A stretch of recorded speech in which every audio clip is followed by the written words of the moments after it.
بسم اللہ الرحمن الرحیم کی فضیلت۔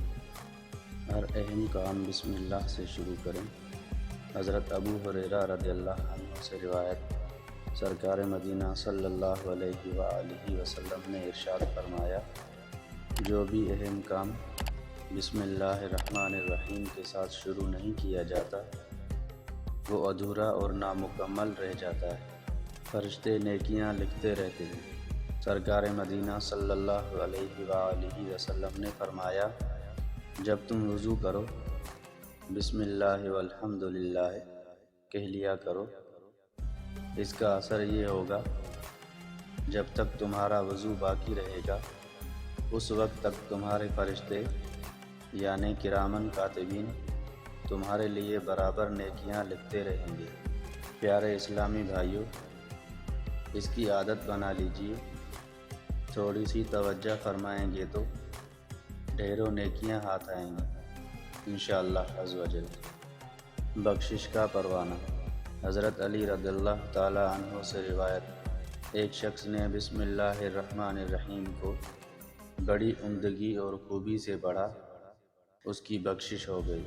حضرت انس رضی اللہ تعالی عنہ سے روایت ہے، سرکار مدینہ صلی اللہ تعالی علیہ وآلہ وسلم نے فرمایا، جو شخص اللہ عز و جل کی تعظیم کے لیے عمدہ شکل میں بسم اللہ الرحمن الرحیم تحریر کرے گا اللہ عز و جل اسے بخش دے گا۔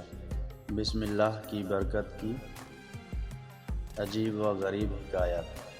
ایک بزرگ بسم اللہ شریف کے فضائل بیان فرما رہے تھے۔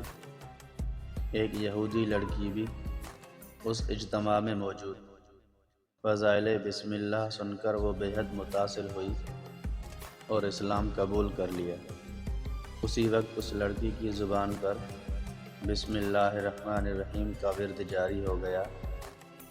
ہر وقت اٹھتے بیٹھتے، سوتے جاگتے، چلتے پھرتے بسم اللہ کا ذکر جاری تھا۔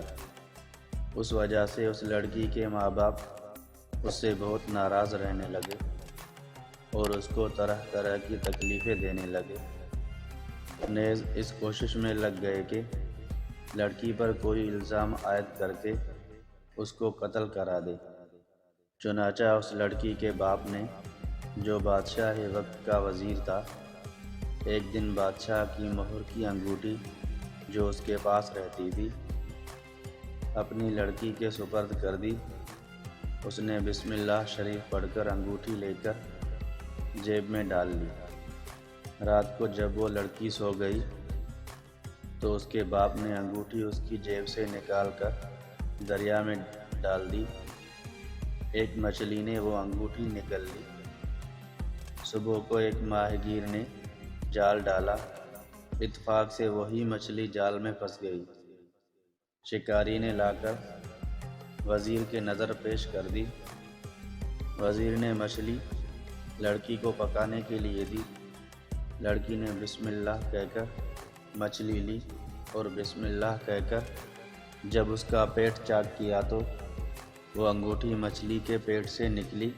اس نے بسم اللہ پڑھ کر جیب میں ڈال لی اور مچھلی پکا کر باپ کے آگے رکھ دی۔ کھانا کھانے کے بعد جب دربار کا وقت آیا، باپ نے لڑکی سے انگوٹھی طلب کی۔ اس نے بسم اللہ پڑھ کر انگوٹھی جیب سے نکال کر دے دی۔ باپ یہ واقعہ دیکھ کر حیران ہو گیا۔ اس طرح لڑکی کے قتل کا منصوبہ دھرے کا دھرا رہ گیا اور اللہ عز و جل نے بسم اللہ کی برکت سے لڑکی کو قتل سے محفوظ رکھا۔ گناہ گار کی بخشش ہو گئی۔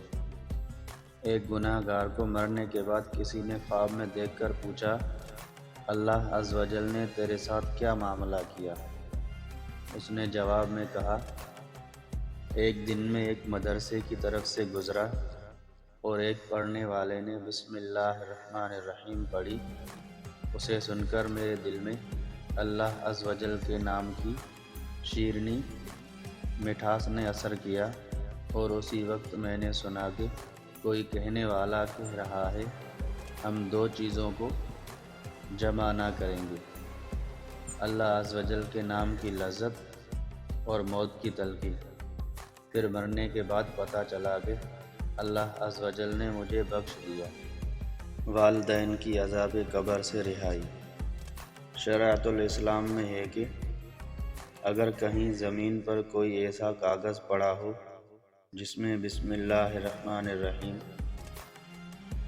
لکھی ہوئی ہو اور کوئی شخص ادب کی وجہ سے اس کاغذ کو اٹھا لے تو اللہ عز و جل اس شخص کو اپنے دوستوں میں داخل کرے گا اور اس کے ماں باپ کو عذاب قبر سے نجات دے گا اور اس کو شہیدوں کے زمرے میں قیامت کے دن اٹھائے گا۔ حیرت انگیز جامعات۔ اللہ عز و جل نے بعض انبیاء علیہم السلام پر صحائف اور کتب نازل فرمائے جن کی تعداد 1004 ہیں۔ ان میں سے 60 صحیفے حضرت سیدنا شعیب علی نبینا و علیہ السلام پر، 30 حضرت سیدنا ابراہیم خلیل اللہ علی نبینا و علیہ السلام پر، 10 صحیفے حضرت سیدنا موسیٰ کلیم اللہ علی نبینا علیہ السلام پر توریت شریف نازل ہونے سے قبل نازل ہوئے، اور 4 بڑی کتابیں نازل ہوئیں۔ توریت شریف حضرت سیدنا موسیٰ کلیم اللہ پر، زبور حضرت سیدنا داؤد علی نبینا و علیہ السلام پر، انجیل مقدس حضرت سیدنا عیسیٰ روح اللہ علی نبینا و علیہ السلام پر، اور قرآن مجید تاجدار مدینہ حضرت سیدنا محمد مصطفیٰ صلی اللہ علیہ وآلہ وسلم پر نازل ہوا۔ ان تمام کتابوں اور جملہ صحائف کا متن اور مضامین قرآن مجید میں موجود ہیں، اور سارے قرآن مجید کا مضمون سورہ فاتحہ میں موجود ہے، اور سورہ فاتحہ کا سارا مضمون بسم اللہ شریف میں موجود ہے، اور بسم اللہ شریف کا سارا مضمون بسم اللہ کے حرف بے میں موجود ہے۔